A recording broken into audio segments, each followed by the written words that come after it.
Okay, so I want to show a really big difference. On the other side of the draw, where we're doing crop tree release at, about 4 years ago, we did edge feathering along the edge here, and I did not drop trees in here because they're more mature. I did some crop tree release back then, but there's still a few black cherries and shingle oaks we can kill.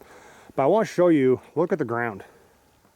See, this is all grass. I don't think this is fescue. I almost want to say it's some kind of sedge, but this is from the light coming in from the canopy. You might go, well, deer don't eat grass. Deer will eat sedge. Let me tell you what, there's been a massive good deer trail come through here too over time. But let's look at the canopies. So we have a decent black cherry. Let's see, we're going up here. All right, so let's kind of look around here, folks.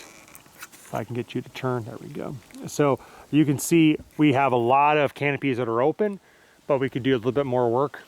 We have like a 3-sided release on this one red oak right here, right?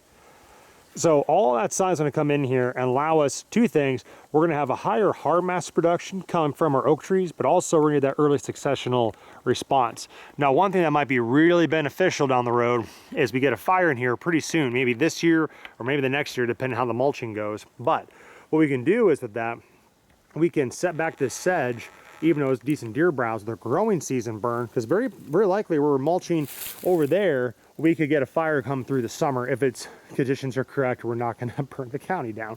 So, but you can see though, I was talking about earlier about girdling or doing mineral stumps regarding with your oaks. So like now, this is not palatable right now, but all these sprouts coming off this girdled shingle oak right here, that's all browse for deer. Eventually that top section of this tree will fall. Okay, it's going to fall over, and then another shingle is going to take its place. So, and shingle oak is not exactly a tree that's worth anything as of now. It's a tree that's more of a 50-50 wildlife tree. Like pretty much when there's no more white oak acorns or more red oak acorns, it's like, I'll have a shingle oak acorn kind of thing. It's kind of like the last thing in the buffet. It's like, this will do. But it's better than nothing. So this is deer browse. This is great. This is cover, and this is browse. Now, the crop tree release, let's kind of focus on the trees that are decent crop trees. So, apologize for the weird angle. So this red oak right here, there's another red oak I marked behind it. Let's just move you over here. I think you can see it, that one right there, okay? That guy is has been fully released. The canopies are not competing, as you can see.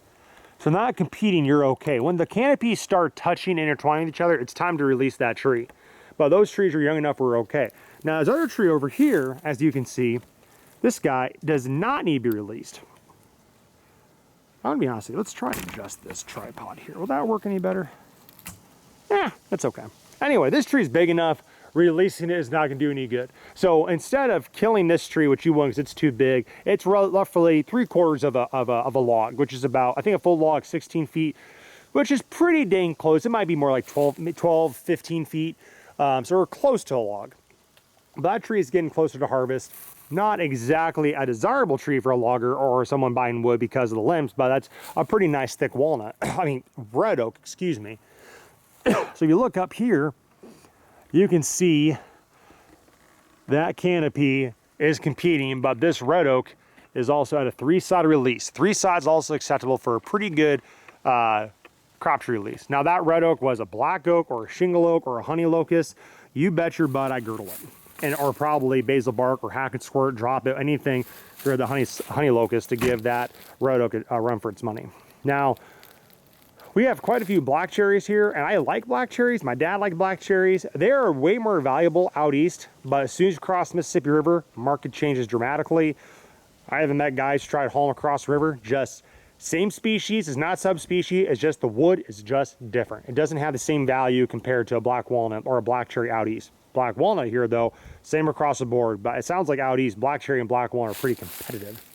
So as you can see here in selecting trees, there's a whole triad black cherry right here. Now, general rule of thumb is when you have a tree that's split, if you can get your foot between it, you can kill the other tree to save the other tree and make it a more valuable crop tree.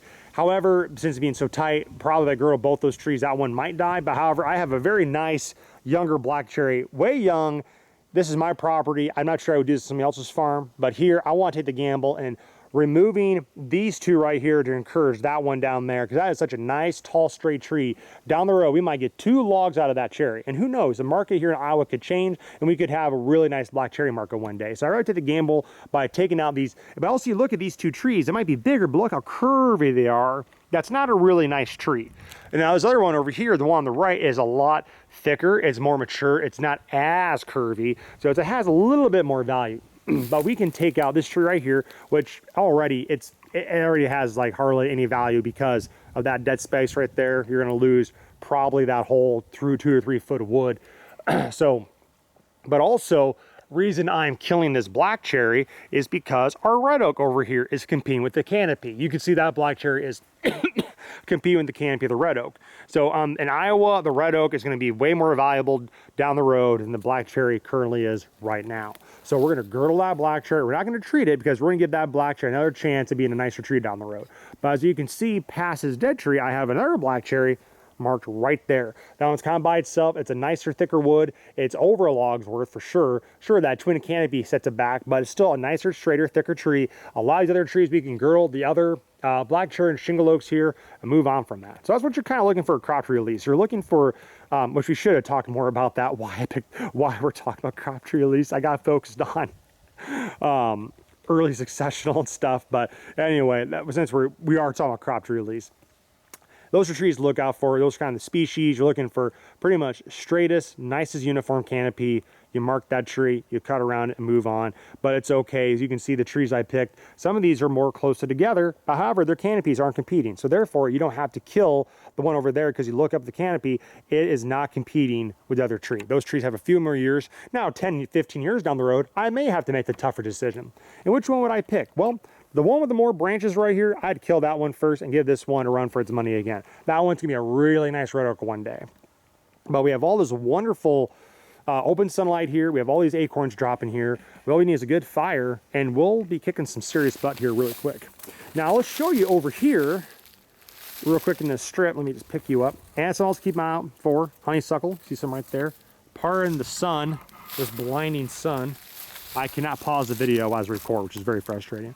This is all edge feathering I did. This is my last strip of hinge cutting. I don't hinge cut anymore, but you can see this stuff's really thick. We've had influx of quail and turkey come and use this spot. You can see there's an oak way out there that's doing pretty good. Sorry, the angle's a little different versus what the camera sees, what I see. All these honey locusts have been girdled. That's excellent roosting habitat for dove. But also, those are going to fall down one day. So right now, it's just really good habitat for bugs and woodpeckers and other birds. But no, this is all thick. This is good bedding cover. This is good nesting cover. This is good brooding cover as well. But as we can set fire through.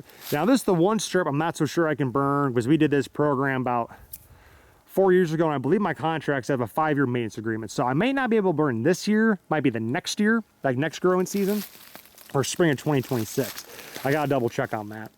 But no, this is, to me, it's really cool to have this mosaic pattern of super thick, and then it starts getting open, and we're gonna have this really way more open down the line when this is mulched, cut, treated, and everything to encourage better early successional browse, a more open habitat, give our oaks another run for their money, and see what comes from this.